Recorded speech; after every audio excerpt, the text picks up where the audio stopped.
Hi there. Every time I post a flip through of an altered book, I get a boatload of requests asking if I could make a video tutorial on how to prepare books to be altered in the first place. And the answer is yes, yes, I can. Now, the first thing that I'm going to tell you that you need to hear is that altering books is a challenging medium to work in. It just is.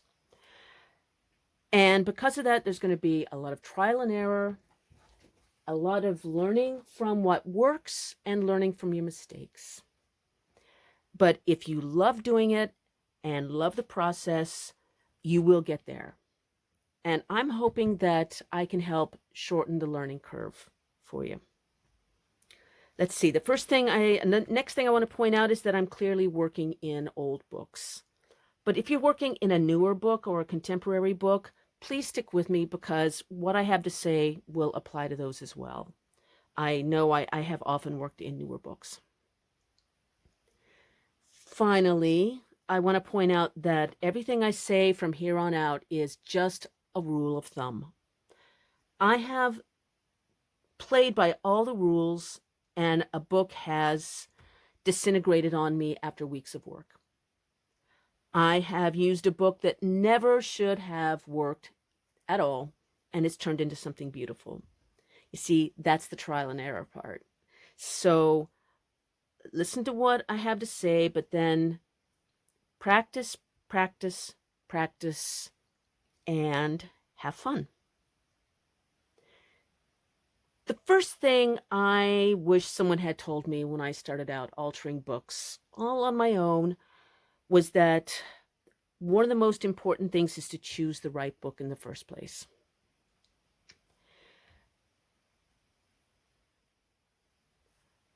Now I'm going to go through some of my stash and just a lot of talk really and explain what makes a book a good candidate and what makes one not such a good candidate.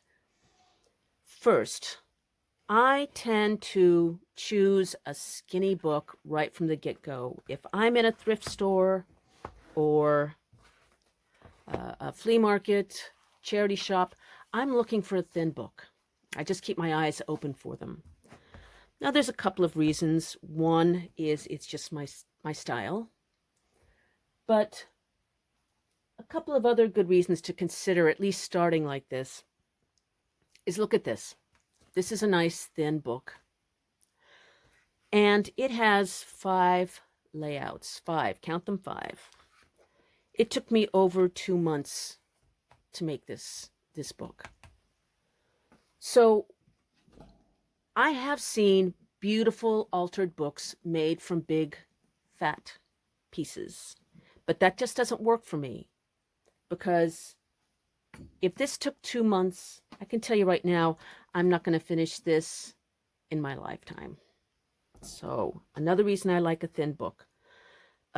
Finally, as you probably know, you need to remove some pages from your book so that it can get nice and chunky. And in doing that, you are going to make your spine more fragile. Okay, your binding.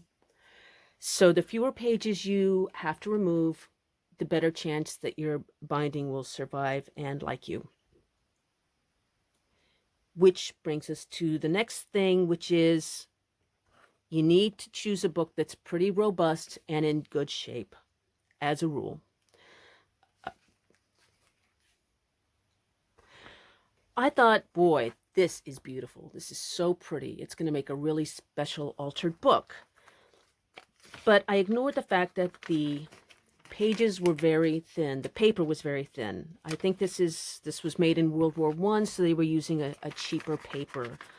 And I thought, well, that's just not a big deal. I'll glue more of them together. But as I did that, I had to pull away from the pages where they should stay, and the binding reacted accordingly. Now, just so you know, it is often possible to fix a busted binding, but not always. And sometimes if a book is just really not wanting to be altered, you need to know that you can stop and not throw good time after bad. And that's just the way, again, that's part of the process. It's one of the reasons why it's such a challenge to work in altered books. Here is another book that was quite thin and pretty. But again, the paper was very thin. So even though it seems robust, the layouts really wrinkled on me. And also did not really want to lie flat. So while that's not always a deal breaker if it's just one section, I could see that this book was going to act up throughout. And so as beautiful as it is, I gave up. Let's see, let's look at some of these others. This is one that I had a lot of hope for. It's got this beautiful Art Deco-y detail here. But again, now maybe that could be fixed. But this book just didn't want to lie flat. Now, altered books don't always lie perfectly flat, but they need to somewhat. And what happened when I tried to force it is this. So again, I might be able to fix that, but I'm kind of putting this on my bottom of my list. This book, again, even though it's from the 1890s, should have been sound, but the paper was thin and the binding did not want to lie flat. And that's what happened when I pushed it. Now, you can see from these examples that I often use the ones that didn't work for experimenting and playing in. So it's not a complete loss, and you can enjoy that. Oh, here's one. This book is gorgeous, and it does look sound. Okay, but I want to show you something. You need to wobble your books. Okay, I'm going to wobble it. Wobble, wobble. Now, look. I don't know where the problem is, but I can see that it's wobbly, which means that something in the binding is infirm. And I may be able to fix it as I go, but I would also be wise to put this at the bottom of the list of books to work on. Now let's talk about tearing out some of the pages to prepare your book. We tear out pages because you're going to be adding paint and embellishments, and your book will get chunkier, and if you don't make room for it, your binding will explode. How many pages? Okay, it's trial and error. This is a little bit thicker than I usually work with, but it's so cute. So it's got 215 pages. I've already removed about 20. Now, for me to figure out what I do next, I'm just going to eyeball this and see how many sections are going to come out of this right now. Because I don't like to work with more than 8 sections. That's plenty for me. Again, that's a lot is up to you style, but 8's a lot for me. And I can see this has more than 8 sections left. So I think that I am going to remove possibly 5 more pages. Remember, you can always take out more as you go. You can't put them back. When you get ready to take out your pages, you can't just tear. That does work, but it's more sound to take your pages out along the signature, the inside of the signature. And just in case, let's talk about what that is. So, okay, this is a book I'm making, all right? I have this section of pages and this section of pages. I'm going to put them together, and each section is called a signature. This is where I will be stitching So this is the inside of my signature.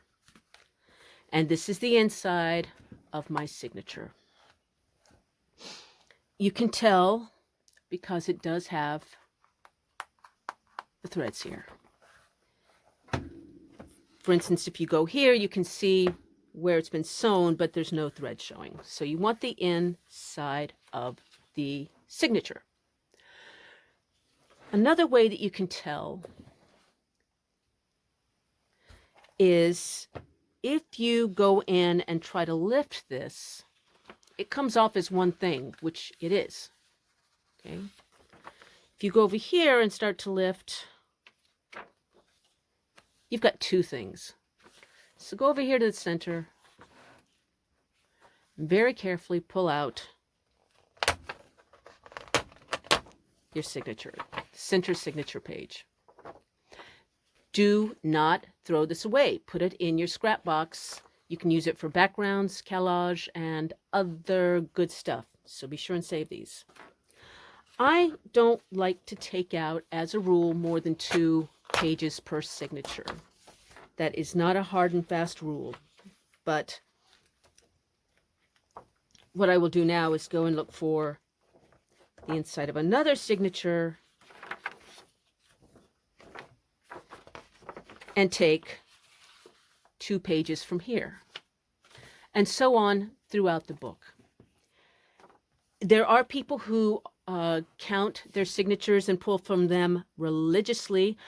I don't have the patience, so I just try to make sure that I pull consistently throughout the book so that there's some balance. Now let's talk about gluing your pages. I like to start from the back, making my sections. How many pages you glue together for a section will depend on how heavy your paper is and how big you want your section to be. I'm thinking in this book, I'm going to go with about 6 pages per section. I have already made a longer video that is on YouTube talking about how to make perfect, flat, wrinkle-free pages. And so I'm not going to do that now, but the link to that is in the text underneath this video, so you can go find it and figure it out. The short version is you want to glue your whole page, put it together. You want to take a bone folder and make sure that you've got a super flat, super tight seal. Weight your book down and let it dry. If you are impatient and you want to keep working on more sections, you can try that and see how it goes. So give it a shot. This is also the point where I would be adding pockets to my book, preparing it, because I like a lot of pockets. And I would do that by gluing some of the pages to themselves so that you're making pockets out of the book. They're intrinsic to the book itself. Okay, look, there's a pocket. I also have a video on how to do that. 3 ways of adding pockets when you prepare your books. And there's a link below. Finally, it's not at all unusual when you have come to this point, you think you're ready to go, but you find that 1 or 2 of the bindings needs to be mended or strengthened. Again, it depends on the book, but it's sometimes possible to fix that. However, that is a kind of long and complicated lesson in itself, so I'm going to save that and do it in the near future. If you think you'd like to see that or more videos about book and journal arts, please subscribe to my channel. And if you would like to receive my online newsletter that goes out every 2 weeks, and it has journal arts, book arts, old paper, goodies, please subscribe. You can do that, again, in the link. There's a field to the subscription thingy. If I have missed anything out, or gone too fast, or you have a question, please let me know in the comments, and I'll be happy to get back to you. Maybe do another video in the future. So until then, happy making.